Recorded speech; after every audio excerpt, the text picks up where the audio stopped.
Good day, I'm Lorraine Mendez, and this is your JIS News for Tuesday, June 20.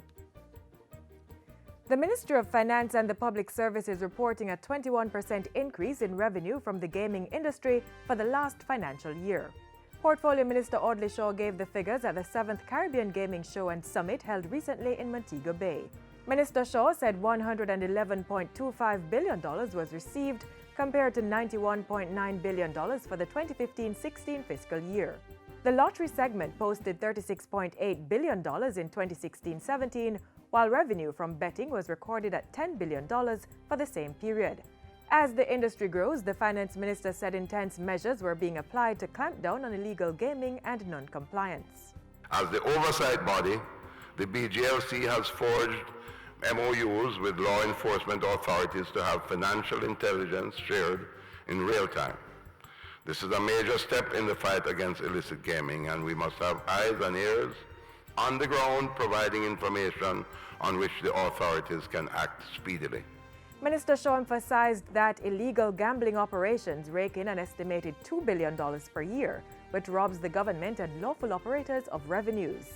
He revealed that 26 arrests were made in 2016-17, with $240,000 paid in fines by unauthorized individuals. I want to urge the local and regional stakeholders to be vigilant in your own operations and to work with the regulatory bodies to implement the mechanisms that will protect our industries.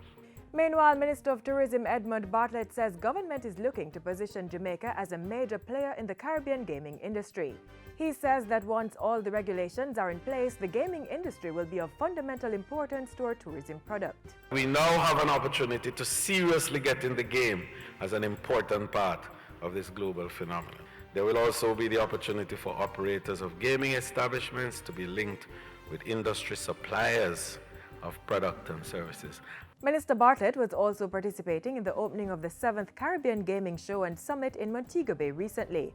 He said gaming had impacted positively on tourism in other countries, and Jamaica should be no exception. It goes without saying then that not only do we have to be introducing new games, we also have to be competitive. Our legislation will be seeking to advance our gaming to ensure that we're offering what is being offered around the world, and even better, so that we can attract more people, because tourism is indeed our main industry. The Ministry of Foreign Affairs and Foreign Trade says the diaspora has made a significant contribution to the education sector during the last financial year, amounting to $186,000.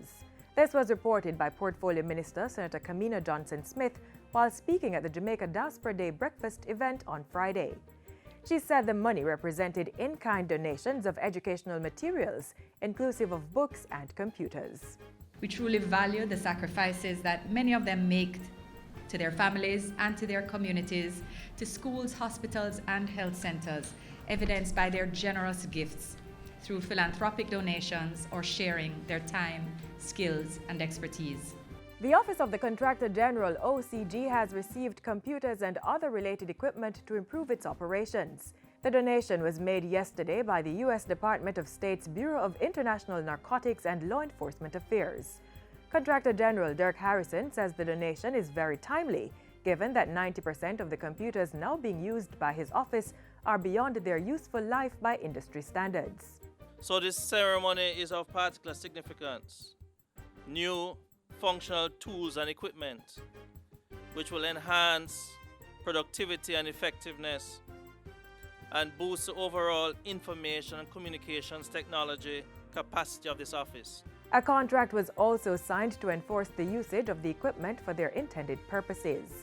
In addition, Mr. Harrison says the OCG has been benefiting from a series of training which will continue up to December this year.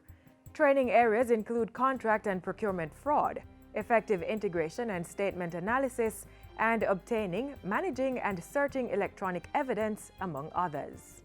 And finally, investors vying to operate the Norman Manley International Airport under a public-private partnership have been narrowed down to 8. A total of 9 applications were received. The information was disclosed by Managing Director of the Development Bank of Jamaica, DBJ Milverton Reynolds. He says the 8 have been pre-qualified for the bidding process to operate, finance, develop, and maintain the airport. This will be under a long-term concession agreement. Mr. Reynolds says the request for proposal will be issued, after which the firms can then conduct due diligence to support the preparation and submission of their bids. The preferred bidder is expected to be selected and announced by Cabinet by the fourth quarter of this financial year. And that's it for JIS News Today. I'm Lorraine Mendez. Thanks for watching.